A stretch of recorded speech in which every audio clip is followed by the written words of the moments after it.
And I don't have any fiction in my library. And the Lord gave me the privilege of studying for 18 years. And I finally come around to a knowledge and a realization that the common law is biblical law applied. And I say that only because I can establish beyond question that the common law itself was derived from the applications of canon and biblical law by the Christian churches in England in the 8th, 9th, 10th, and 11th centuries. That's where the common law came from. Because Christians had the uncommon temerity to actually want to live the way the Bible told them to. That's where the common law came from. That same law is the law they brought to this country. The Constitution, people, in case any of you are confused or university professors, the Constitution of the United States is an instrument of common law procedure.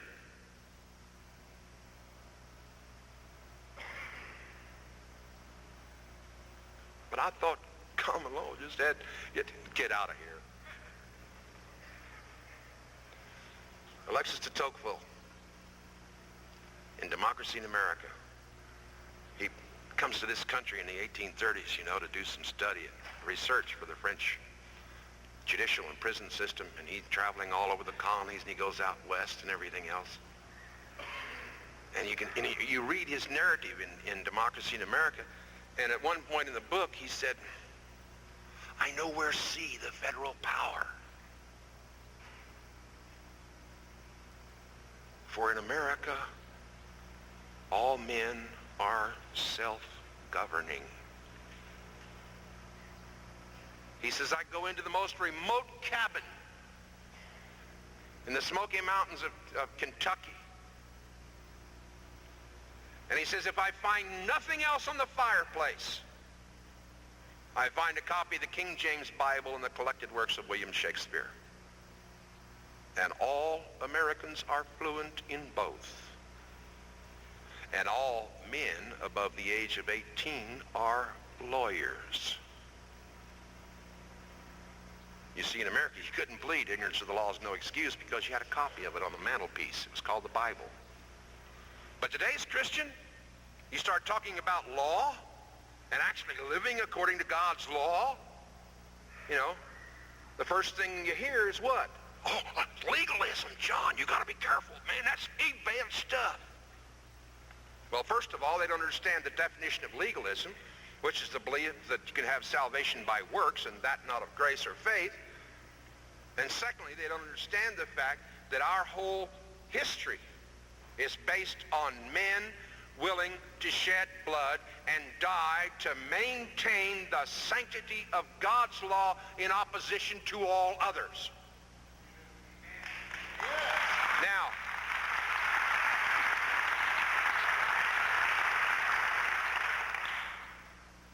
invariably, you confront the modern Christian with the fact that his first law is God's law, and he will invariably say, we live under grace, John, don't you know? We don't live under law.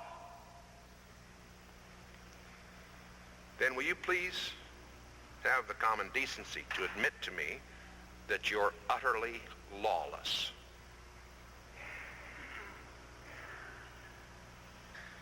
What are you saying? You have set grace against law. Think, people, the opposite of grace is no grace, and you are dead in your sins. The opposite of law is lawlessness.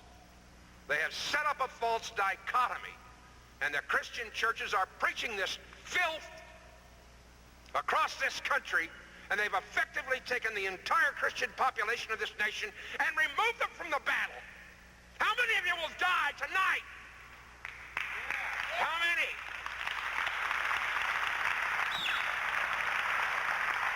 What does it take, people? Oh, John, don't worry about it. Don't worry about it. Lord's coming back next Wednesday at 12:15. No, it's 12:22.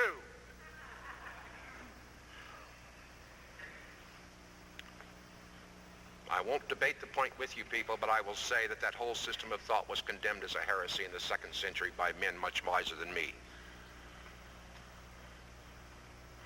It was condemned by the great reformers.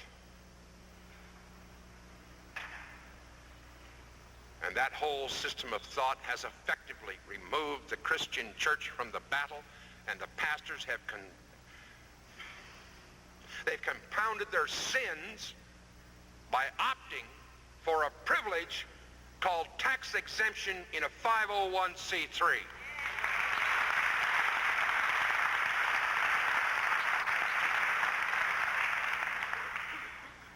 Now, do you know what that effectively means? Ecclesiastical jurisdiction is gone, people. It's gone. You signed it away when you got your 501c3s. Ecclesiastical jurisdiction? What's that? You remember Manuel Noriega? Where'd he go hide? Why? Because he knew that the most powerful army in the world would not dare step across the borders of the ecclesiastical jurisdiction established by the church in which Manuel Noriega hid out. Until 1913, 14, 15, every Christian church in this country had that same power. Its grounds and property were utterly sacrosanct. And you want to know something else? Every member of every church whose names appeared on the roll of that church came under the protection of the ecclesiastical government and had the same rights, privileges, and immunities as the church. Now, what did that mean? Well, it meant allodial title, for one thing, to property. You ever heard of allodial title? A-L-L-O-D-I-A-L. You know what that means? Look it up in Black's Law Dictionary.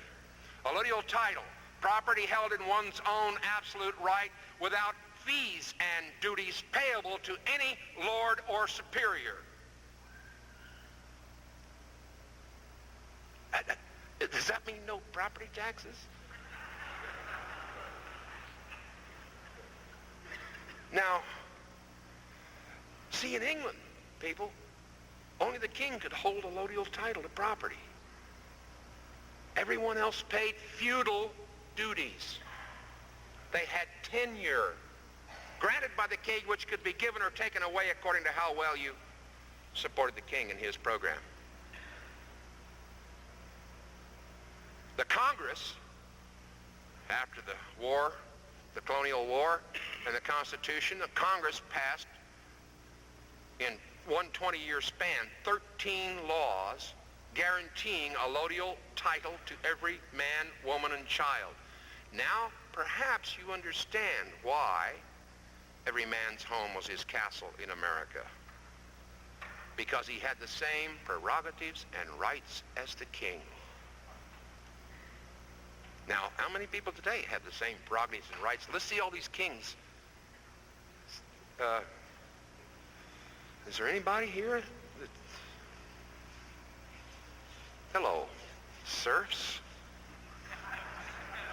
resident, alien, subjects, slaves, and serfs.